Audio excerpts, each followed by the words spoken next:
El enigma de la conciencia. La conciencia es el mayor enigma de la ciencia y la filosofía. Estamos lejos de comprender el salto cualitativo que supone pasar de la actividad neuronal del cerebro a la experiencia consciente. La conciencia no es un fenómeno todo o nada, sino que existen diversos niveles de conciencia. Y la transición de la inconsciencia a la conciencia no es simplemente un cambio de una inactividad a una actividad neuronal, sino que supone un cambio en lo que hacen las neuronas, cambio que hoy por hoy es desconocido. El dualismo que subyace a algunas de las teorías sobre la conciencia plantea la cuestión de cómo superarlo, ya que este dualismo no ha podido aclarar cómo es posible que un ente inmaterial pueda interaccionar con la materia que es el cerebro. Estamos lejos de comprender el salto cualitativo que supone pasar de la inactividad neural del cerebro a la experiencia subjetiva de la conciencia. Un ensayo por Francisco J. Rubia. La conciencia es un enigma, probablemente el mayor enigma tanto en filosofía como en la ciencia. Las cuestiones fundamentales que plantea son: ¿qué es la conciencia? ¿De dónde procede? ¿Y para qué sirve? El filósofo australiano David J. Chalmers distingue entre los problemas fáciles y el problema duro o difícil de la conciencia. Los problemas fáciles tratan la conciencia como una facultad mental más y analizan temas como la discriminación entre estímulos sensoriales, la integración de la información para guiar el comportamiento o la verbalización de estados internos, cómo se integran los datos sensoriales con la experiencia del pasado, cómo focalizamos la atención a lo que distingue el estado de vigilia del sueño. Pero el problema difícil de la conciencia es saber cómo los procesos físicos cerebrales dan lugar a la conciencia, cómo las descargas de millones de neuronas pueden producir la experiencia consciente, la experiencia subjetiva. Si ser consciente implica la existencia de un yo, y este yo, como nos dice la neurociencia, es una ficción. ¿Qué consecuencias tendría este hecho para la conciencia? Por otra parte, ¿existe un solo yo? El psicólogo estadounidense William James planteó la existencia de al menos 3 yos diferentes: un yo material, otro social y un tercero espiritual. Además, los enfermos con cerebro escindido han mostrado que pueden surgir tras la separación del cuerpo calloso 2 yos distintos. El psicólogo californiano Michael Gazzaniga dice que el hemisferio izquierdo es dominante para la mayoría de las funciones cognitivas, como la resolución de problemas, mientras que el hemisferio derecho es muy deficiente para resolver problemas difíciles. El resultado de muchos años de investigación sobre el cerebro hendido le hace concluir que el hemisferio derecho tiene una experiencia consciente muy diferente de la exacta y literal del hemisferio izquierdo. Aunque ambos son conscientes, la conciencia del cerebro izquierdo supera con mucho a la del derecho. ¿Cuál sería, pues, el sustrato neuronal que hace surgir estos dos tipos de conciencia en los hemisferios cerebrales? Existe un vacío explicativo, como dice el filósofo de Harvard, Joseph Levine, entre las funciones cerebrales y la experiencia subjetiva. La cuestión fundamental es, pues, cómo podemos superar el abismo que separa lo objetivo y lo subjetivo, el cerebro y la experiencia consciente. Es un planteamiento muy parecido al planteamiento tradicional cuerpo-alma o mente-cerebro que han discutido los filósofos desde hace más de 2000 años y aún siguen discutiendo. Otra cuestión que se plantea es la siguiente: si un sistema como el cerebro puede resolver problemas y procesar información de manera inconsciente, ¿para qué sirve la conciencia?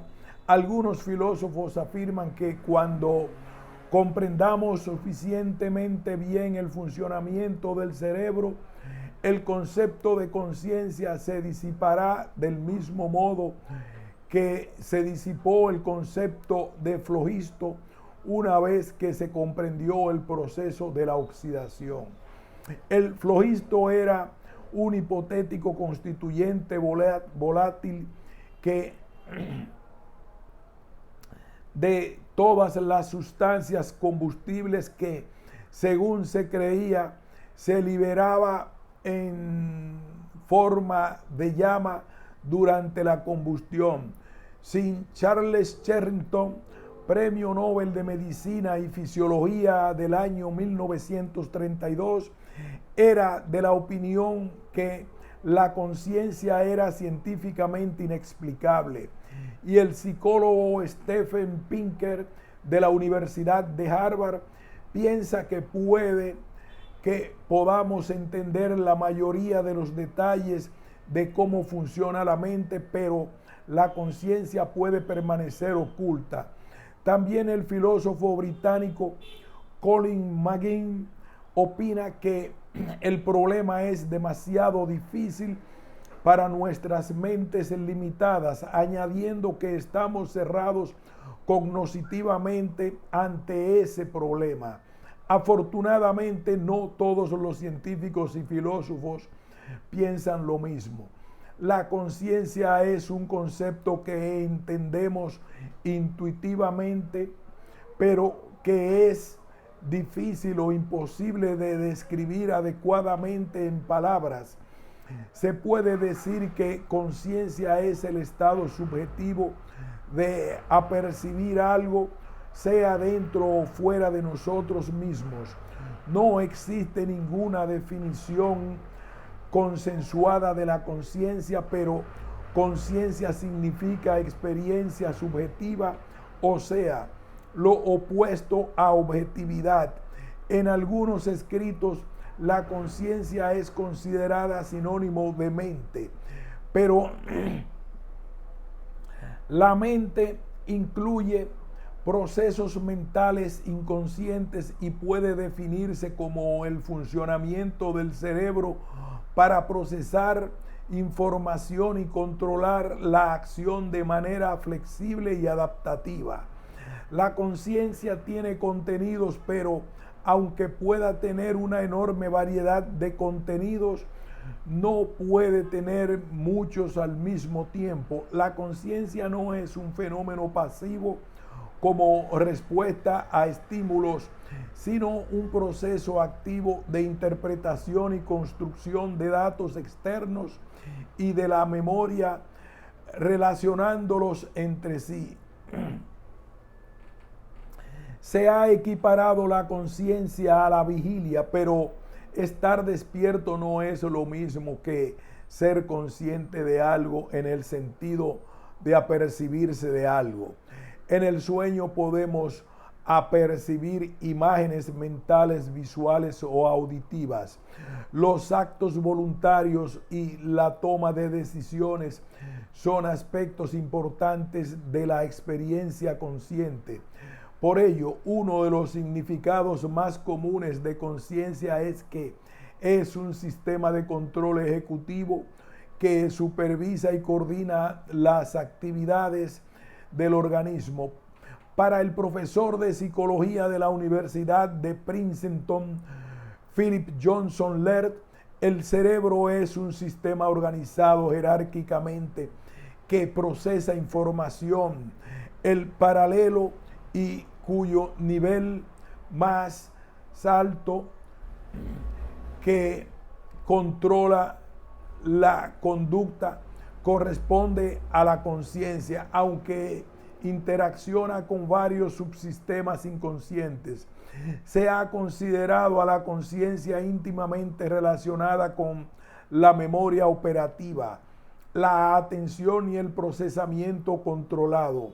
La memoria operativa es importante para la solución de problemas, la toma de decisiones y la iniciación de la acción. La relación con la atención es clara. Prestar atención a algo es ser consciente de ese algo. El ejemplo más clásico de atención selectiva es el conocido como efecto cocktail party, por el que seleccionamos información interesante en medio de un gran ruido de padding. También se ha considerado la conciencia como esfondo, sinónimo de autoconciencia. Pero ¿cómo se puede ser consciente de muchas cosas que no son la propia persona? Hoy se estima que la autoconciencia es una forma especial de la conciencia.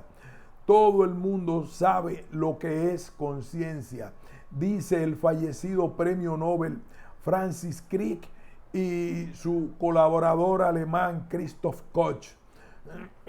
Pero mientras sepamos tan poco de ella, lo mejor es no dar ninguna definición que pueda inducir a errores o que sea restrictiva, o ambas cosas a la vez.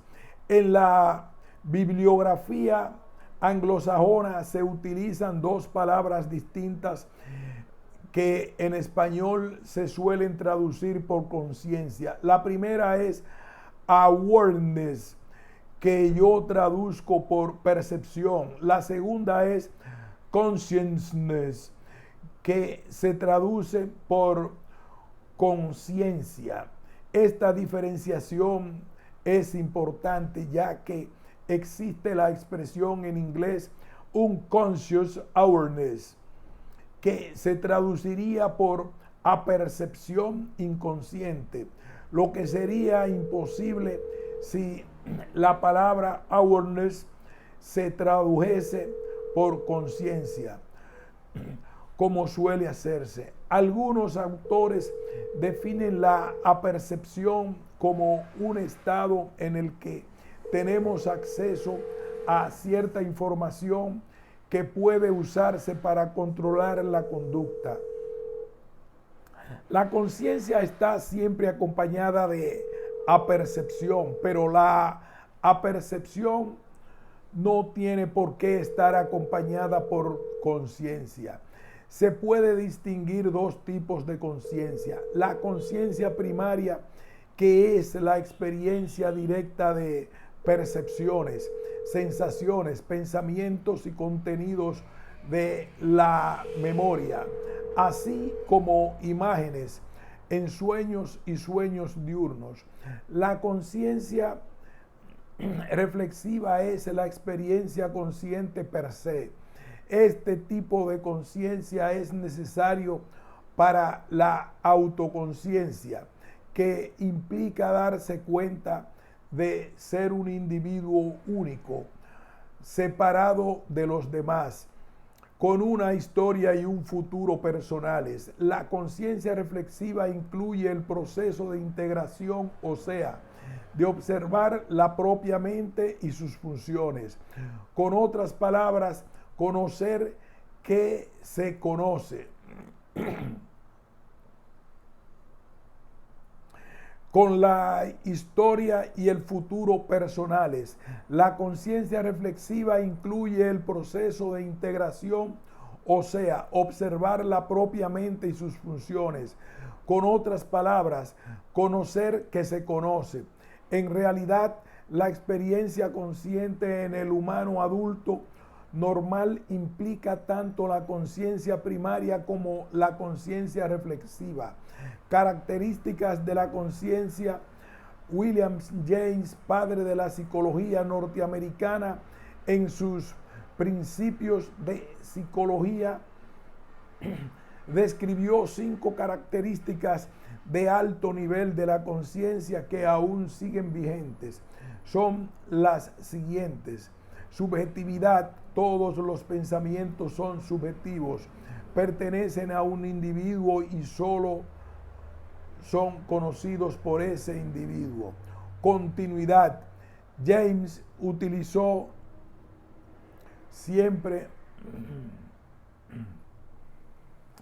la expresión curso de la conciencia para dar a entender que la conciencia parece ser siempre algo continuo. Selectividad. Aquí James se refirió a la presencia de la atención selectiva, o sea, que en cada momento somos conscientes de solo una parte de todos los estímulos. A pesar de la enorme variedad de percepciones y pensamientos de la naturaleza siempre cambiante, tenemos la impresión de que nuestra conciencia es algo unificado y continuo. Esta sensación de unidad de la conciencia, algunos autores la consideran una ilusión. Algunas teorías sobre la conciencia, al igual que entre los filósofos postcartesianos, había diversas teorías, como la teoría del doble aspecto de Spinoza, el ocasionalismo de Malebranche, el paralelismo de Leibniz y su doctrina de la armonía preestablecida. Hoy existen diversas teorías de la conciencia. La teoría clásica ha sido la postulada por el psicólogo norteamericano William James en el siglo XIX. Para James, la conciencia es una secuencia de estados mentales conscientes, siendo cada uno de estos estados la experiencia de algún contenido concreto. James pensaba también que la conciencia tiene que haber tenido un propósito evolutivo, por lo que trataba la conciencia como una función y no como una entidad. En el siglo XVIII, el biólogo suizo Charles Bonnet intentó resolver el dilema introduciendo el llamado epifenomenalismo, una idea que después asumió también el biólogo británico Thomas Huxley. El epifenomenalismo acepta que la mente y el cuerpo están hechos de diferentes sustancias, pero la mente no tiene influencia sobre el cuerpo, aunque está causada por el cerebro. Los sucesos mentales son productos accesorios de los sucesos materiales. La teoría basada en un dualismo cartesiano postula que la mente, alma y espíritu es inmaterial y la autoconciencia como propiedad de esa mente está separada del cerebro, que es físico e inconsciente. Esta teoría ha sido mantenida por Karl Popper y John Eccles. Con este último yo colaboré en la Universidad del Estado de Nueva York en Buffalo en su periodo tardío de laboratorio en 1975.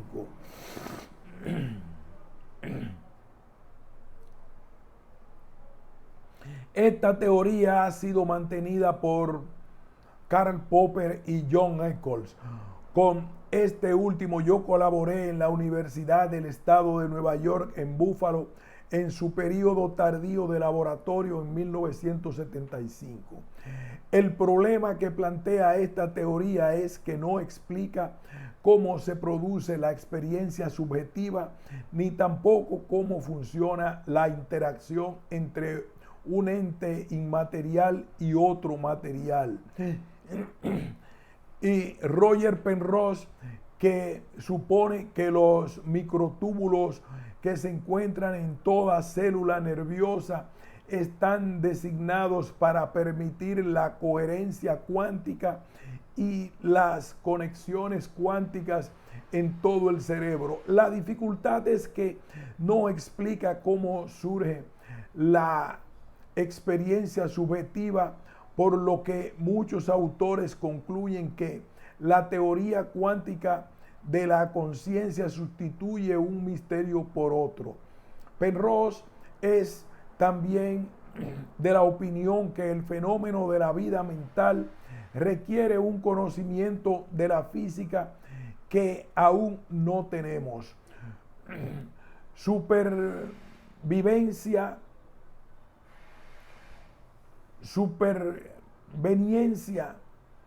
Los neurobiólogos Gerard Edelman, Premio Nobel de Fisiología y Medicina en 1972 por sus trabajos sobre el sistema inmunológico, y Giulio Tononi,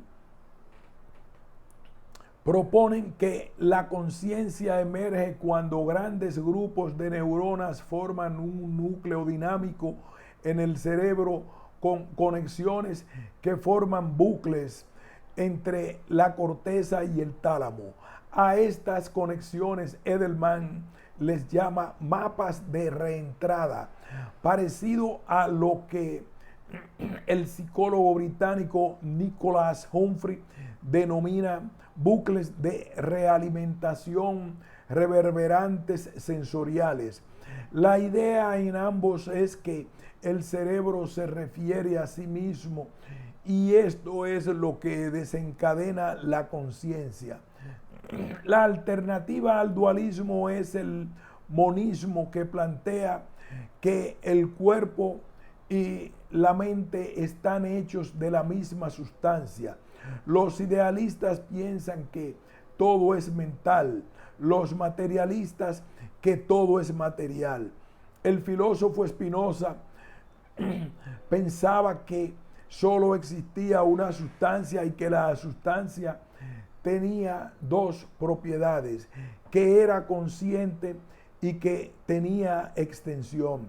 Un ejemplo típico de la postura materialista es la sostenida por el filósofo francés Julien Offroy de Lamaitre, que en su obra Le Homme Machine, el hombre máquina, decía que la mente es una máquina hecha de materia y que el pensamiento era un proceso material.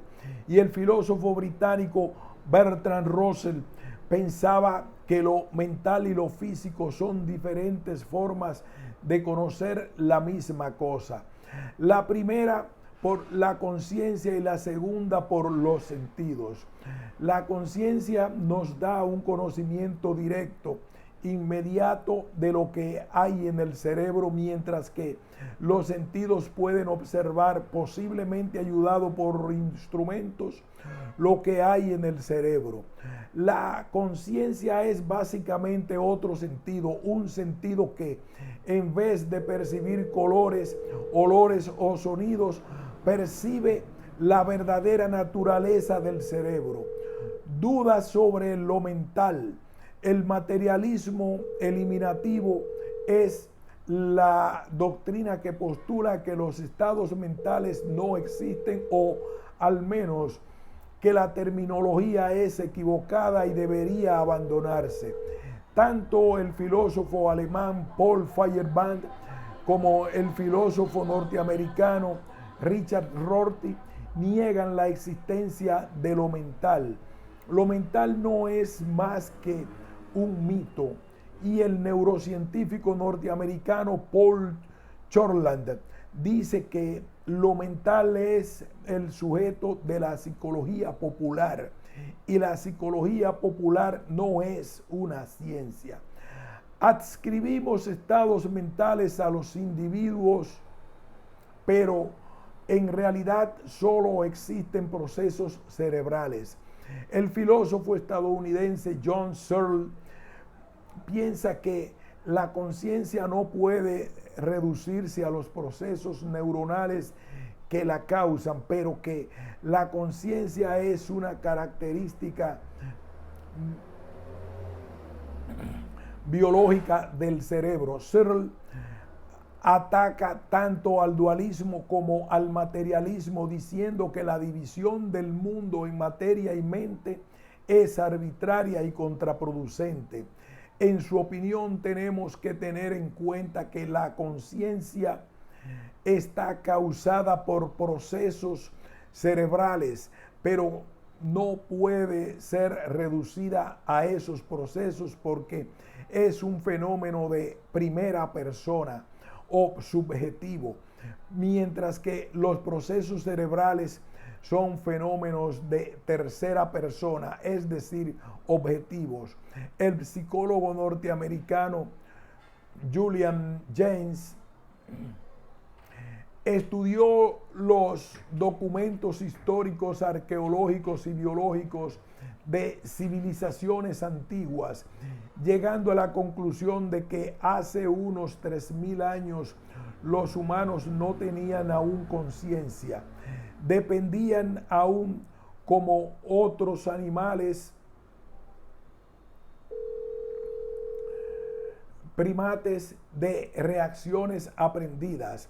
Los individuos de civilizaciones desarrolladas antes de los 1000 años antes de Cristo en Asiria, Babilonia, Mesopotamia, Egipto, no eran verdaderamente conscientes. Libros antiguos como la Ilíada y la Biblia fueron compuestos por personas no conscientes que no distinguían entre los sucesos reales y los imaginarios. Los personajes de esos libros actuaban inconscientemente, tomando decisiones, confiando en voces, en alucinaciones. Según este psicólogo, la conciencia apareció en la Odisea y en las partes más recientes de la Biblia, hará unos 3000 años. Lógicamente, estas afirmaciones han sido muy discutidas. El antropólogo británico Kenneth Oakley planteó que existirían 3 niveles de conciencia que corresponderían a 3 capas evolutivas del cerebro: la apercepción controlada por las regiones más antiguas del cerebro y la relacionada solo con el condicionamiento, la conciencia controlada por la corteza cerebral y el hipocampo y relacionada con la representación interna cerebral y el mundo, y finalmente la autoconciencia dependiente de las regiones más modernas de la corteza cerebral y relacionada con la representación interna de la propia representación interna. El lingüista sueco Peter Gardenfors ve en el lenguaje el último estadio en el proceso que lleva a la conciencia humana. Piensa que primero estuvieron las sensaciones, luego la atención, las emociones, la memoria, los pensamientos, la planificación, el yo, el libre albedrío y finalmente el lenguaje. La mayoría de estas facultades no son únicas en los humanos, ya que la mayoría de los mamíferos tienen emociones e incluso pensamientos. Los chimpancés llegan hasta la planificación, pero solo los humanos tienen conciencia de sí mismos y lenguaje. Todos los animales tienen un cierto grado de conciencia, pero solo mamíferos y aves tienen corteza que les permite representaciones separadas de la realidad, por lo que pueden adivinar y planificar. Los pensamientos son representaciones internas del mundo, lo que permite a los animales que los tienen separarse del mundo inmediato, pudiendo crear más de un curso posible de acción. El yo sería para Garden Force un fenómeno emergente, una propiedad que surge de una red de funciones cognitivas relacionadas entre sí. El lenguaje como último estadio en el ser humano requiere una representación interna sofisticada que son los símbolos. Las representaciones de otros animales no están suficientemente separadas de la realidad exterior. Nicholas Humphrey dice que ser consciente es tener sensaciones como algo opuesto a las percepciones. Los animales desarrollaron dos formas de representación de la interacción entre el cuerpo y el entorno, unas cargadas de afecto, que son las sensaciones, y otras neutrales con respecto a los afectos, que son las percepciones. Para Humphrey, tenemos un ojo interior que se comporta como cualquier otro sentido, menos en el hecho de que su objeto es el propio cerebro. La conciencia me permite percibir el estado de mi cerebro. El neurofisiólogo norteamericano William Kelvin propuso la teoría llamada darwinismo mental. Según esta teoría, lo mismo que el sistema inmunológico y la evolución de las especies están impulsados por la selección natural. La vida mental también lo está. Los pensamientos se producen inconscientemente y el proceso darwiniano elige los mejores. Para Calvin, lo que pensamos está siempre en función de la acción. Los pensamientos son solo movimientos que no han sido aún realizados. El psicólogo estadounidense Marcel Kingsbury cree que la conciencia no es un producto de la actividad neural, sino la actividad neural misma. El cerebro no genera conciencia, sino que es consciente, por lo que es necesario buscar una región que genere conciencia. No es la región lo que importa, sino el estado del circuito. Cualquier región del cerebro puede ser consciente si sus circuitos están en un estado apropiado. El matemático danés Tor Norretranders piensa que la conciencia no contiene casi ninguna información. La mayoría de los procesos mentales nunca alcanzan la conciencia. El cerebro descarta cantidades ingentes de información antes de que tenga lugar la conciencia, aunque esta información descartada tenga influencia sobre nuestra conducta. Esto significa que la conciencia trata sobre todo lo que ocurre dentro de nosotros y no fuera. Los datos sensoriales se procesan de acuerdo con estructuras cerebrales y se comparan con los contenidos de la memoria, volviendo a ser procesados, y luego surge una sensación consciente. En esta sensación poco queda de los datos sensoriales originales. Nunca podemos experimentar los datos sensoriales originales, sino que experimentamos solo los productos terminados. Con otras palabras, nuestro cerebro conoce mucho más de lo que conoce la conciencia.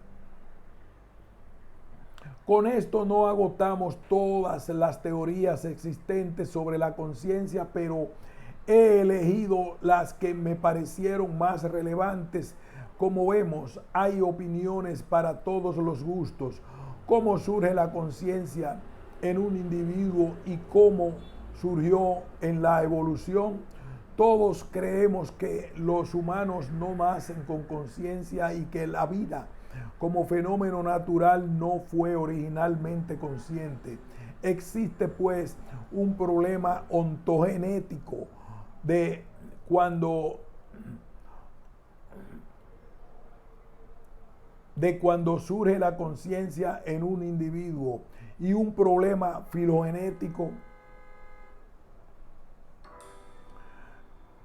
de cuando surgió la conciencia de la materia. Si fue repentinamente en una especie determinada o por el desarrollo de ciertas estructuras cerebrales. La autoconciencia surge en el niño en la segunda mitad del segundo año de vida y depende de la memoria episódica y de la capacidad para la conciencia reflexiva.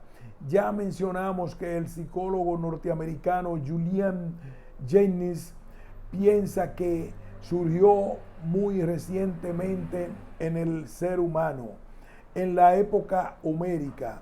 Por el contrario, el neurofisiólogo australiano John Eccles pensaba que surgió con el neocórtex de los mamíferos, y la bióloga norteamericana Lynn Margulis es de la opinión que la conciencia es una propiedad tan antigua como la vida de organismos unicelulares simples, hace miles de millones de años.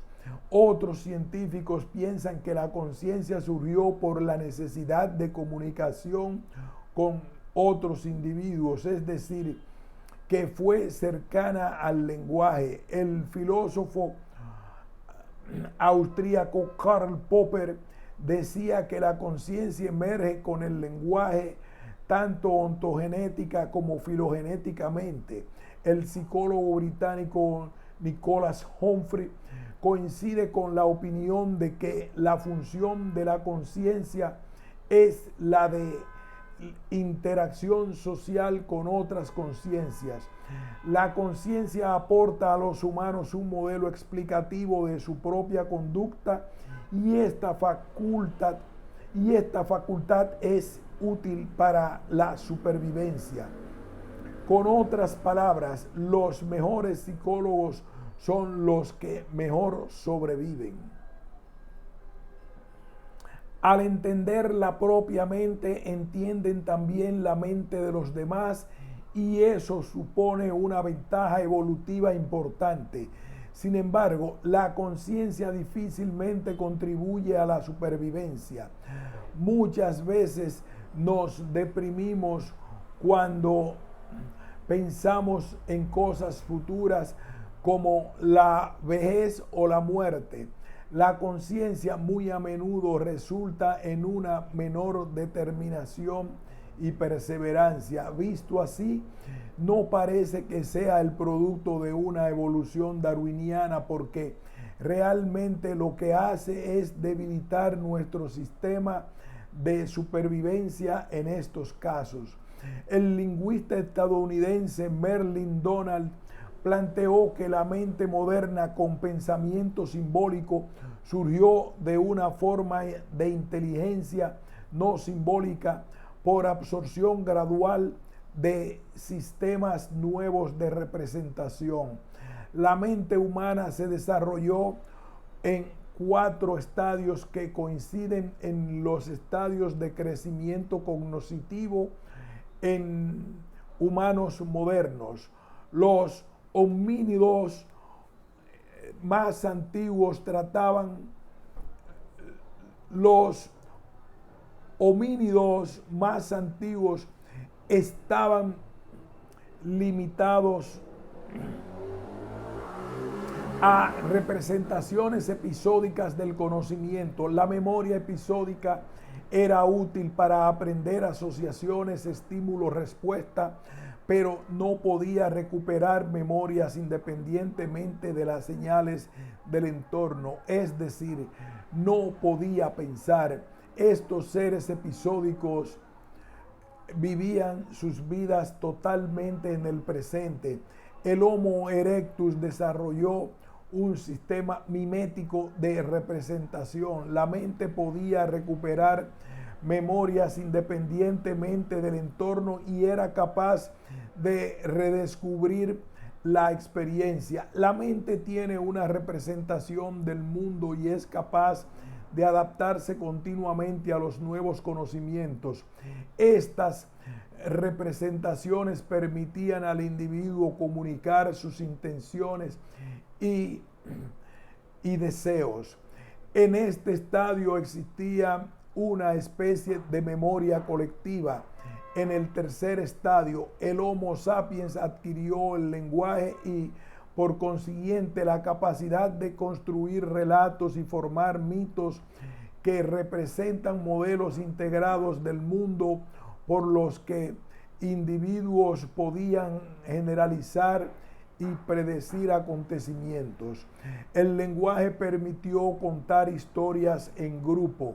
Hace unos 50.000 años los humanos comenzaron a almacenar contenidos de memoria en el mundo exterior en vez de en sus cerebros, pinturas rupestres, figuras, calendarios, etc.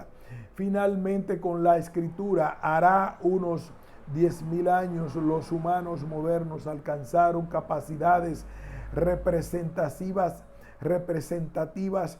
simbólicas y la lógica. Es la mente teórica. En otro orden, las cosas se estima que existen unos 10.000 millones de células corticales en el hombre moderno, de los que 1.000 millones estarían en relación con el cuerpo, así que 8.900 millones se utilizarían para procesos internos y para las conexiones con otras neuronas del sistema. Se estima que el cerebro del australopiteco tendría 3.500 millones de neuronas por encima de las relacionadas con el cuerpo, comparadas con los 2.000 millones. Se estima que el cerebro del australopiteco tendría 3.500 millones de neuronas por encima de las relacionadas con el cuerpo, comparadas con los 2.000 millones del gorila y los 2.400 millones del chimpancé. El Homo habilis tendría unos 4.500 millones de interneuronas y el Homo erectus 7.000. Respecto al volumen, el australopiteco tenía un cerebro de 500 cc frente a los 450 cc del gorila. El Homo habilis tendría unos 700 cc, el Homo erectus unos 950 a 1050 cc y el Homo sapiens 1350 cc. Sin embargo, parece que el número de células no es determinante. El lingüista y neurólogo alemán Erich Lindenberg dice que el cambio más importante durante la expansión cerebral fue la interconexión entre las células urracas tratando de quitarse la marca que se han visto en el espejo. Oliver Robbel, PLOS Biology.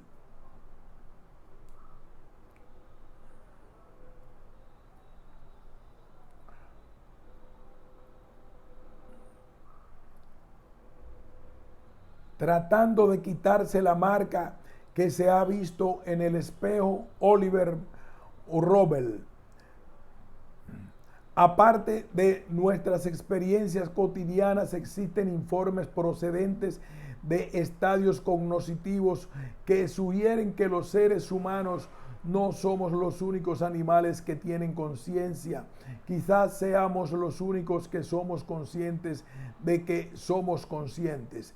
Y desde luego, los únicos que podemos informar de nuestro estado consciente mediante el lenguaje sintáctico. Parece evidente que la conciencia surge sobre el sustrato biológico del sistema nervioso y por tanto es un estado adquirido a lo largo de la evolución.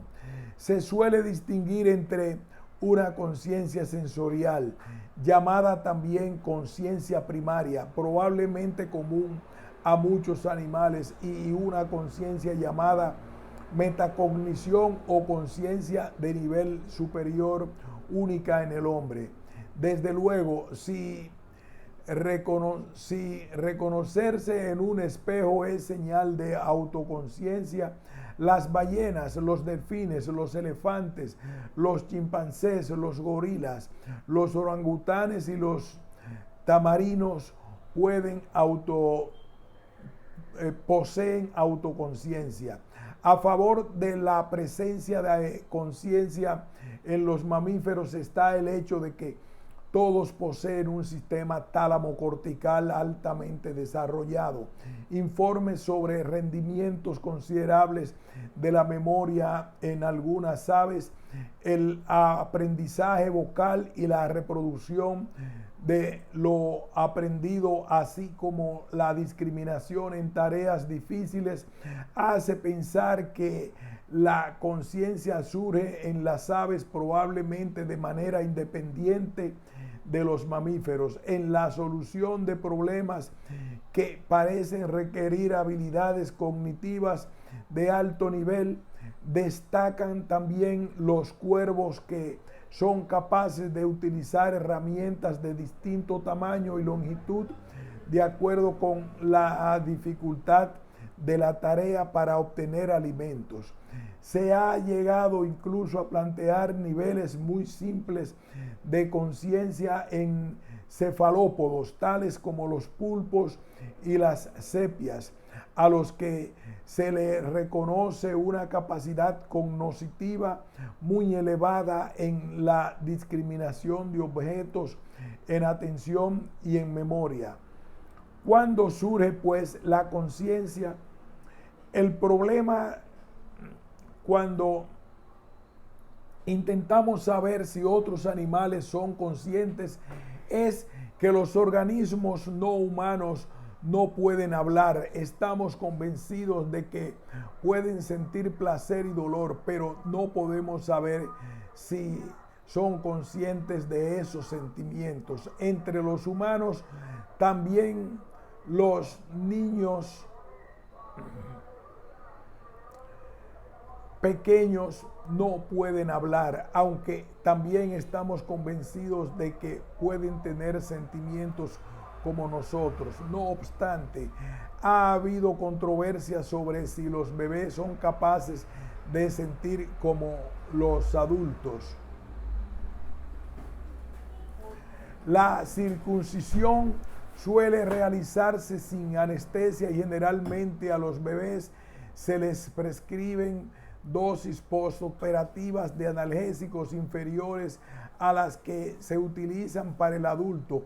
Se les puede preguntar cuando se hacen mayores, pero existe lo que Freud llamó la amnesia infantil, algo que, según él, se producía porque los contenidos de la memoria estaban reprimidos. Explorando esa amnesia, se ha podido comprobar que los bebés tienen una buena memoria a largo plazo y que esa información no sufre en la transición entre la vida preverbal y la verbal. Pero no podemos saber si en la vida preverbal el bebé tiene conciencia de esa memoria, ya que el recuerdo utiliza el lenguaje. Por todo ello se ha sugerido que los bebés que aún no han aprendido a hablar no tienen recuerdos conscientes, mientras que los bebés parlantes sí lo tienen. Que el lenguaje juegue un papel crítico en este proceso lo indica que las niñas que suelen aprender antes a hablar que los niños tienen recuerdos más antiguos de su niñez.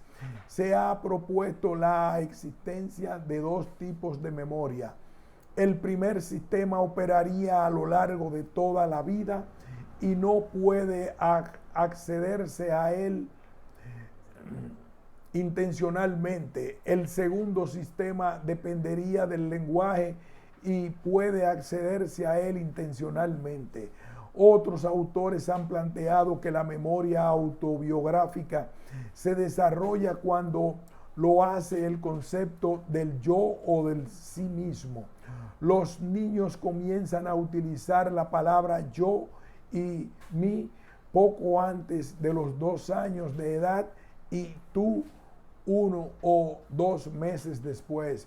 Se calcula que el concepto del yo surge pues entre los 18 y los 24 meses de edad. En resumen, en el acceso consciente al sistema autobiográfico que depende del hipocampo coincide con el desarrollo del lenguaje y con el desarrollo del concepto de sí mismo. Correlatos neurales de la conciencia, cuerpo y cerebro son observables por terceros, pero la mente solo es accesible por el que la posee.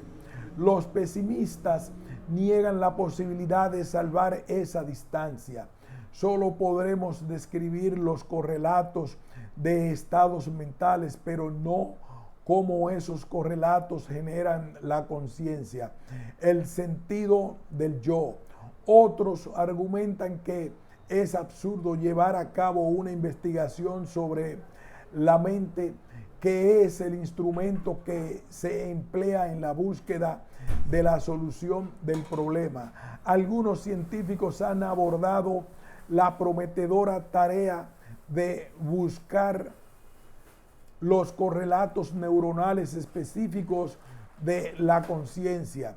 Los diversos autores proponen diferentes estructuras del cerebro para el asiento de la conciencia, estructuras como los núcleos talámicos, intralaminares, intracortical tangencial,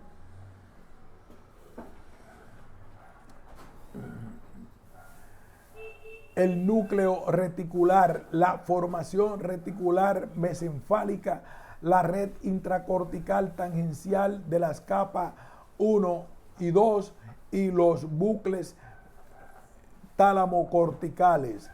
Para Francis Crick y Christoph Koch, la mejor manera de abordar el tema de la conciencia es concentrarse en encontrar sus correlatos neuronales y las funciones cerebrales que dan lugar a las experiencias conscientes.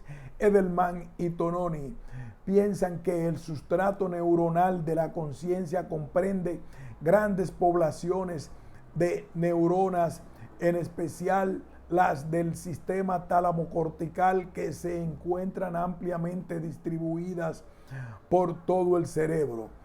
Por otro lado, ninguna área concreta y única del cerebro es responsable de la experiencia consciente. Las únicas lesiones cerebrales localizadas que tienen como resultado la pérdida de la conciencia son las que suelen afectar al llamado sistema reticular de activación, situado en las porciones superiores del tronco cerebral, las regiones superiores de la protuberancia y el mesencéfalo, hasta el hipotálamo posterior, los llamados núcleos talámicos intralaminares y reticulares y el cerebro basal anterior. La actividad es esencial para el mantenimiento del estado de la conciencia. Se supone que no genera conciencia por sí mismo. En seres humanos se han identificado varios correlatos de la conciencia, como el bucle tálamo-cortical, un encefalograma característico de ondas frecuentes y de baja amplitud que va de 12 a 70 Hz y la formación reticular mesencefálica. Se ha propuesto que la descarga sincrónica de neuronas corticales con una frecuencia de 40 Hz, también conocida como oscilación gamma, sea el correlato neuronal de la conciencia y sirva para unir la actividad de diversas áreas corticales en relación con el mismo objeto. Pero estudios recientes en sujetos anestesiados han podido mostrar que la frecuencia de 40 Hz puede existir sin conciencia. Se ha postulado que las células piramidales de la capa quinta y sexta de la corteza, cuyos axones proyectan fuera de la corteza, serían responsables de la conciencia visual.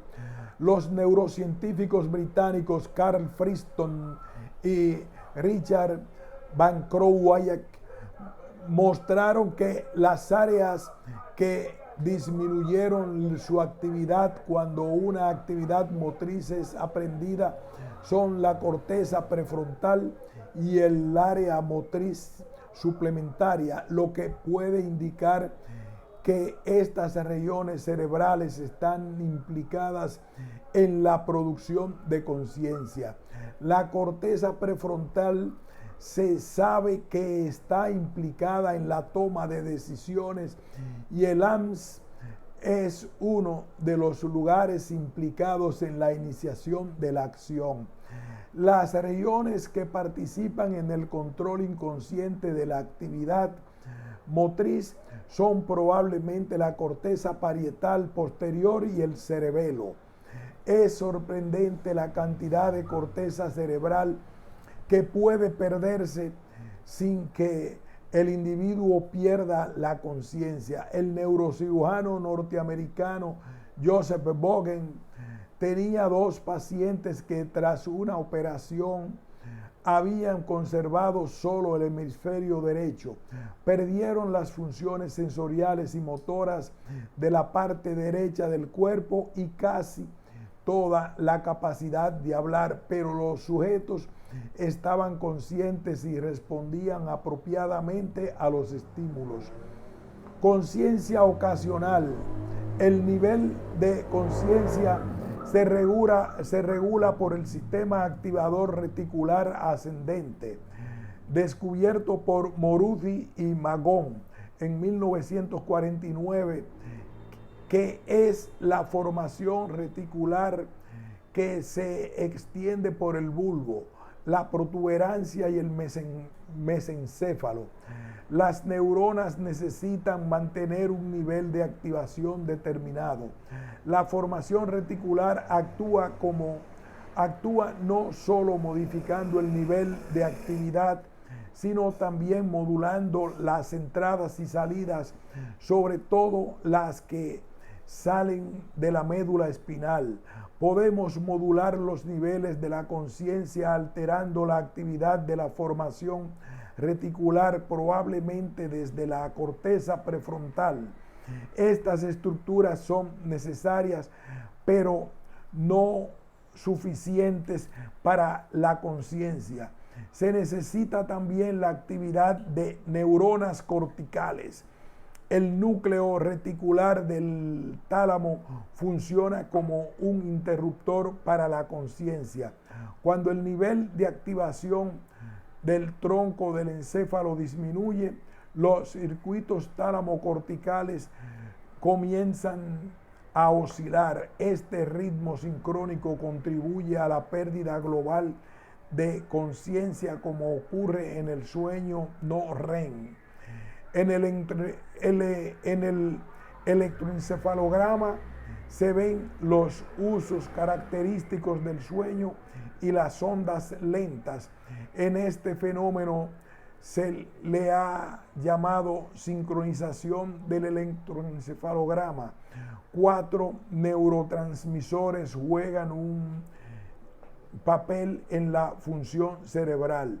El sistema noradrenérgico del locus coeruleus y el sistema serotoninérgico de los núcleos del RAFE. El sistema dopaminérgico del mesencéfalo y el sistema histaminérgico del hipotálamo. La noradrenalina y la histamina están implicadas en la vigilia, la alerta y la atención.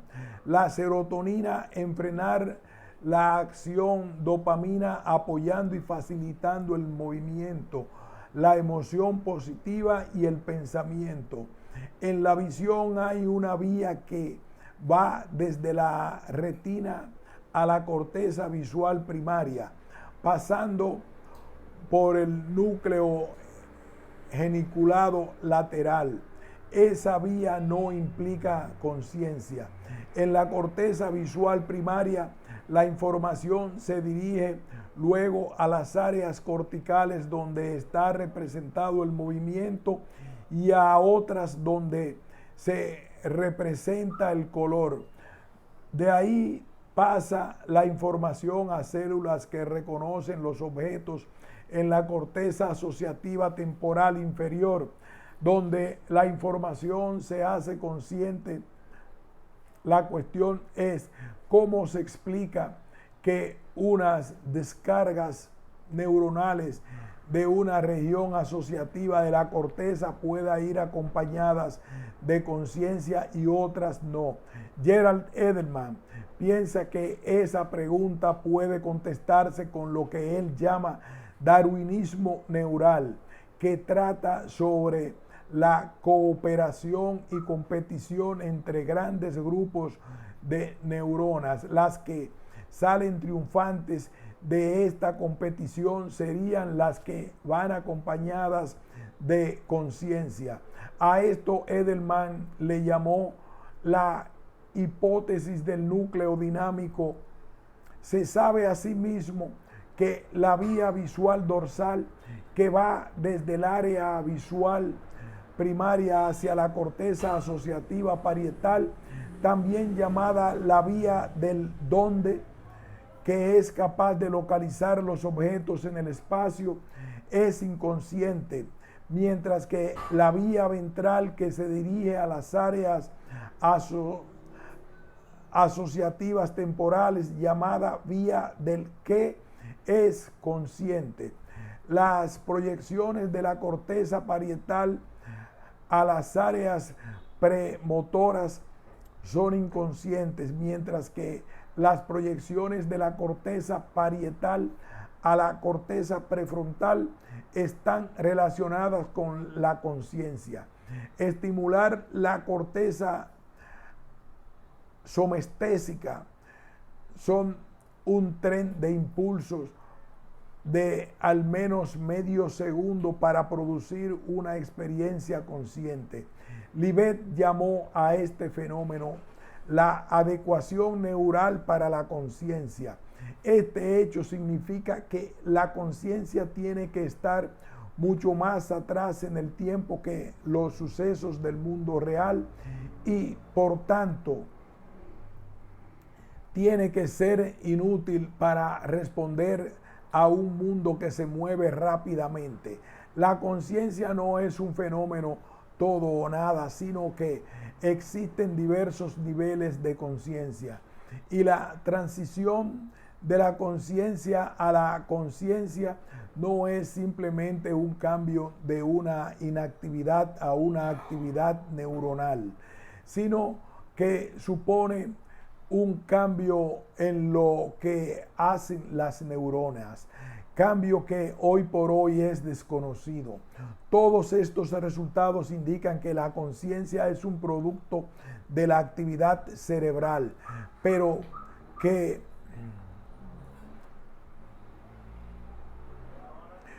que muchas de las actividades de las neuronas cerebrales no van acompañadas de la conciencia. Puede crearse conciencia de una máquina. Los ordenadores pueden resolver problemas que los humanos encuentran difíciles, como la comprobación de teoremas, pero tienen enormes dificultades en tareas fáciles para los humanos, como el reconocimiento de objetos y la manipulación de los mismos. En 1997, el mejor jugador del mundo de ajedrez, Garry Kasparov, fue vencido por Deep Blue, un ordenador IBM. El ordenador era capaz de calcular 200 millones de posiciones de las fichas del ajedrez por segundo, mientras que Kasparov solo podía procesar 3 o 4 posiciones. Además, el ordenador no estaba sometido a emociones o al estrés. La pregunta que se plantea es la siguiente: si Kasparov es considerado un ser inteligente, ¿por qué no podemos darle a Deep Blue la misma consideración? Uno de los ataques más relevantes a la idea de la inteligencia artificial podría desarrollar una mente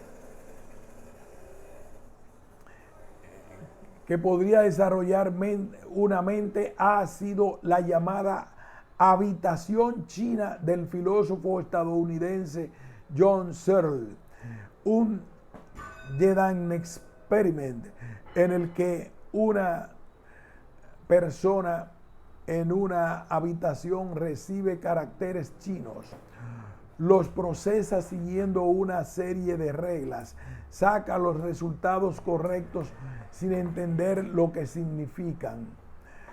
Aunque muchas actividades y acciones complejas pueden realizarse de manera inconsciente, actividades más dinámicas e interactivas como el diálogo interpersonal solo puede llevarse a cabo de manera consciente.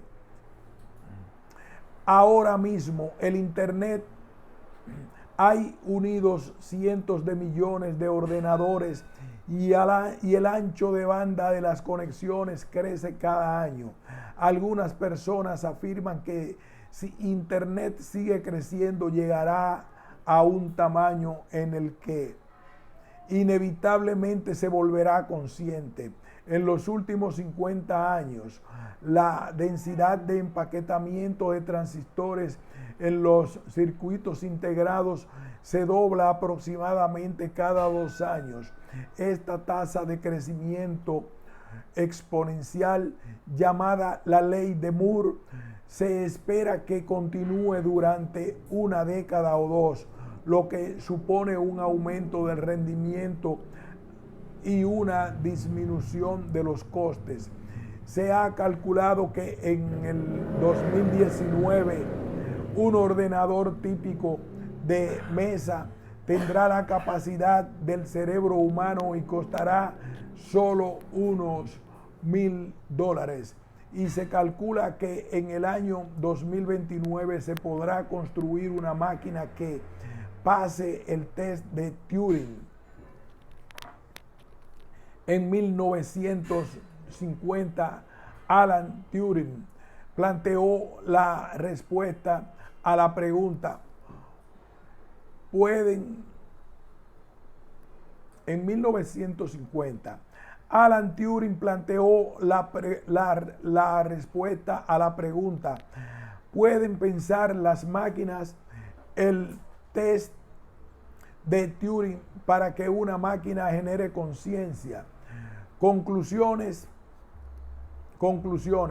El dualismo que subyace a algunas de las teorías sobre la conciencia plantea una cuestión importante, a saber cómo superarlo, ya que a lo largo de la historia de la filosofía, este dualismo no ha podido aclarar cómo es posible que un ente inmaterial pueda interaccionar con la materia que es el cerebro.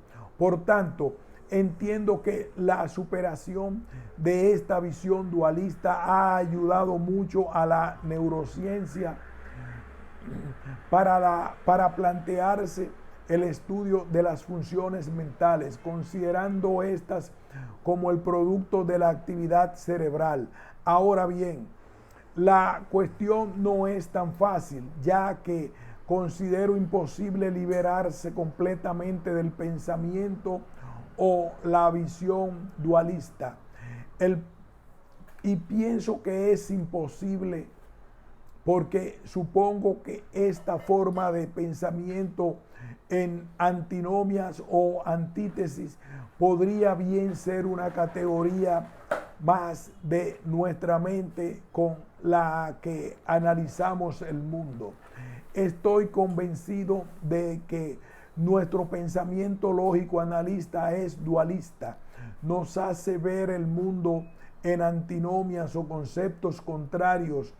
Todos tenemos la impresión de que nuestra experiencia consciente subjetiva es algo distinto del mundo físico que nos rodea, y si el cerebro pertenece a este mundo físico, como es el caso, nos resulta muy sencillo separar la actividad cerebral de las experiencias subjetivas. De ahí que el pensamiento dualista sea común a mitos y religiones, a la filosofía y a la ciencia. Me hace pensar en una predisposición genética que denomino pensamiento dualista, aunque ya previamente el psiquiatra de Pensilvania, Eugene Dachille, fallecido en 1998, lo llamó operador binario, una estructura, módulo o dispositivo neural que estaría localizado en el lóbulo parietal inferior izquierdo. El neuropsicólogo ruso Alejandro Luria tuvo un paciente con una lesión en esa región cerebral y el sujeto no podía ya distinguir entre los conceptos contradictorios como arriba, abajo, delante, detrás o antes y después. Había perdido la visión dualista del mundo que nos caracteriza. Si esto es cierto, entonces el dualismo que parecemos percibir en la naturaleza no es tal, sino simplemente que nuestro cerebro lo percibe así, pero que no existe en la naturaleza, en el mundo exterior. A mi entender, esta manera de ver el problema de la conciencia dificulta enormemente la solución. En otro lugar, el argumentado que la experiencia mística En otro lugar he argumentado que la experiencia mística producida no solo espontáneamente, sino provocada experimentalmente por estimulación de ciertas regiones del cerebro, es una experiencia en la que una de sus características es la anulación de la visión dualista, o sea, la desaparición del yo frente al mundo, uniéndose el sujeto con la naturaleza, el vacío o Dios. Este hecho nos está diciendo, en mi opinión, que la visión dualista no es la única posible, con la que el cerebro se enfrenta a la realidad exterior.